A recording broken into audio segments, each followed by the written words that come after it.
దేవుడు వరమిస్తే అయ్యగారు అడ్డం పడ్డాడట. గట్లనే ఉన్నది సర్కార్ పథకాల ముచ్చట. సర్కారేమో బీదలకు ఆసరయ్యేతందుకు పథకాలు పెడితే నడుమిట్ల దళారిగాలు పార్టీ లీడర్లమని చెప్పుక తిరిగే పొంకనాల పోషెట్టిలు సర్కార్ల ఆశయాలకు తూట్లు పొడుస్తురు ఇట్లా. ముందే బీదోళ్ళు అంటే ఆలను కూడా ఇడిచిపెడతలేరు దళారిగాళ్ళు. బీద బిడ్డల పెళ్లికి ఆసరైతందుకు కేసీఆర్ సర్కార్ కళ్యాణ లక్ష్మి పథకం పెట్టింది కదా.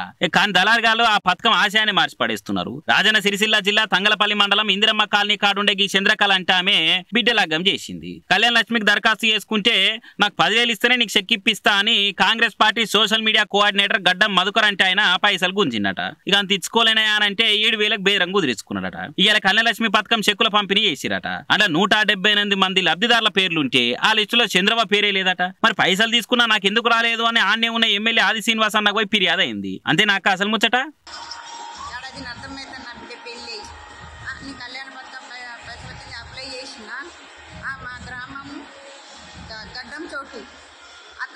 అతన్ని అప్లై చేస్తా అంటే నేను నమ్మి 7,000 రూపాయలు కూడా ఇచ్చిన సార్.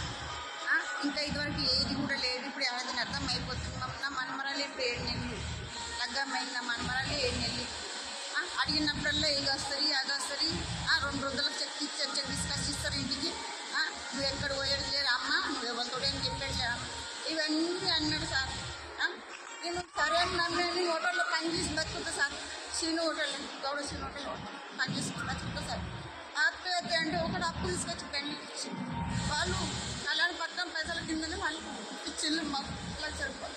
అవి ఇంకా రొట్టి 2 నెలకు 2,000 రూపాయలు. దయచేసి సార్ మీరు నన్ను కరుణించింది. నాకు భర్త లేడు, నా పిల్లలు 3 అమ్మాయిలు కరుణించి దయచేసి సార్. ఏ కథ అంతా తెలిసినాక సిగ్గులేదా ఆరం అదకరగా ముసలవ తన పైసలు గుంచుతావా? ఇంకోసారి ఇట్లా చేసినావని తెలిస్తే మంచిగుంటది బిడ్డ అని వార్నింగ్ ఇచ్చి ఇడిచిపెట్టిండి ఎమ్మెల్యే సీనన్న. అయినా ప్రతి జాగాలు ఇసోంటి అడ్డమైన వాళ్ళే మోపాయిర్రు. ఆర్టీఓ ఆఫీస్కు పోయినా, రిజిస్ట్రేషన్ ఆఫీస్కు పోయినా, ఏడి పోయినా ఇసోంటి దళారుగాలే మోపాయిరు పోరి.